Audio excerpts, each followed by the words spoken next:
Canada, UK, Europe और सबसे top के ऊपर है यूनाइटेड स्टेट्स ऑफ अमेरिका। ये सभी देश एक समय पर भारत को लोकतंत्र का पाठ पढ़ाया करते थे और हमें सिखाते थे कि माइनॉरिटीज को किस तरह से हैंडल करना है और अपने देश में लोकतंत्र को कैसे सुनिश्चित करना है। लेकिन आज की डेट में जो इन वेस्टर्न देशों की खुद ही हालत हो गई है, खासकर अमेरिका की, उसको देखकर तो इनके ऊपर हंसी आती है। भारत ने अमेरिका को रिप्लेस कर दिया है और आज हम टॉप के ऊपर आ गए हैं। नॉमिनल जीडीपी के आधार पर इस समय दुनिया की 5 सबसे बड़ी इकोनॉमीज की बात करें तो उसमें अमेरिका टॉप के ऊपर है, दूसरी पोजीशन के ऊपर चाइना, थर्ड के ऊपर जापान, फोर्थ पर जर्मनी और फिफ्थ के ऊपर है भारत। पांचों देशों में से भारत और चाइना को डेवलपिंग देश माना जाता है और इनकी जीडीपी आज भी तेजी से आगे बढ़ रही है। जबकि बात करें अमेरिका, जापान और जर्मनी की, तो ये तीनों डेवलप्ड देश माने जाते हैं। हुआ ये कि इन्वेस्टिगेटिव जर्नलिज्म रिपोर्टिका नाम की एक एजेंसी ने दुनिया की इन 5 सबसे बड़ी इकोनॉमिक सुपर पावर्स को लेकर एक सर्वे कंडक्ट किया। इसमें पांचों देशों से 24 लाख लोगों ने पार्टिसिपेट किया, यानी 24 लाख लोगों के ऊपर ये सर्वे हुआ, उनसे सवाल जवाब पूछे गए। सर्वे स्टार्ट हुआ था 20 नवंबर 2023 को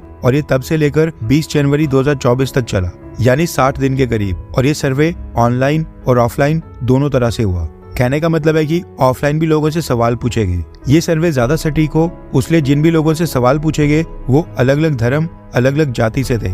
महिलाएं, पुरुष, बच्चे, बूढ़े सबको इसमें शामिल किया गया, यानी 18 साल से ऊपर के सभी एज ग्रुप को टारगेट किया गया। और अब इसके डेटा को कंपाइल करके इन्वेस्टिगेटिव जर्नलिज्म ने सर्वे के रिजल्ट घोषित कर दिए हैं। और जो डेटा सामने निकल कर आ रहा है उसको देखने के बाद आप भी हैरान होंगे। सर्वे में तो खैर 7-8 क्वेश्चन पूछे गए थे, जिनमें से 3 सबसे मेन है। सर्वे में जब लोगों से पूछा गया कि आपके देश की सरकार की जो फॉरेन पॉलिसी है, जो आपके देश की सरकार की विदेश नीति चल रही है, क्या आप उससे संतुष्ट हैं? क्या वो सही दिशा में आगे बढ़ रही है? इसके जवाब में जापान ने टॉप किया है। जापान के 78% लोगों ने अपनी सरकार की फॉरेन पॉलिसी से खुशी जाहिर की। नंबर 2 के ऊपर भारत के 65% लोग अपने देश की फॉरेन पॉलिसी से खुश हैं। नंबर 3 पर 34% के साथ चाइना, नंबर 4 पर 31% के साथ जर्मनी और नंबर 5 के ऊपर 21% के साथ अमेरिका सबसे लास्ट पोजीशन के ऊपर है। यानी अमेरिका के मात्र 21% लोग आज की डेट में जो बाइडेन की विदेश नीति से खुश है, यानी चाइना से भी कम। सर्वे में दूसरा सवाल पूछा गया कि आपके देश में जो लोकतंत्र की स्थिति है,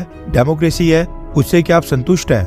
इसके जवाब में भारत ने टॉप किया है। भारत के 68% लोग हमारे देश में लोकतंत्र की स्थिति से खुश हैं। वहीं जर्मनी में 56%, जापान में 45%, जबकि अमेरिका में मात्र 13% लोग डेमोक्रेसी की स्टेट से खुश हैं, जबकि चाइना में 5%, क्योंकि चाइना में तो लोकतंत्र है भी नहीं। शॉकिंग यहाँ पर अमेरिका है, क्योंकि अमेरिका में बस 13% लोगों को ही लगता है कि लोकतंत्र वहां पर सही स्थिति में है, यानी कि जो बाइडेन एडमिनिस्ट्रेशन से वहां पर लोग बिल्कुल भी खुश नहीं है। सर्वे में तीसरा सवाल पूछा गया कि क्या आपकी सरकार अपने देश के नागरिकों के लिए ट्रांसपेरेंट और अकाउंटेबल है, यानी आपकी सरकार आपके लिए सच्चाई और जिम्मेदारी से काम करती है? तो उसके जवाब में भी सबसे टॉप के ऊपर भारत ही है। भारत के 64% लोगों ने कहा कि वो अपनी सरकार से संतुष्ट है और मोदी गवर्नमेंट सच्चाई और जिम्मेदारी से भारत के लोगों के लिए काम कर रही है। सेकंड नंबर के ऊपर 38% के साथ जर्मनी, थर्ड पर 37% के साथ जापान, जबकि मात्र 11% अमेरिकन का मानना है कि जो बाइडेन एडमिनिस्ट्रेशन बिल्कुल ट्रांसपेरेंट है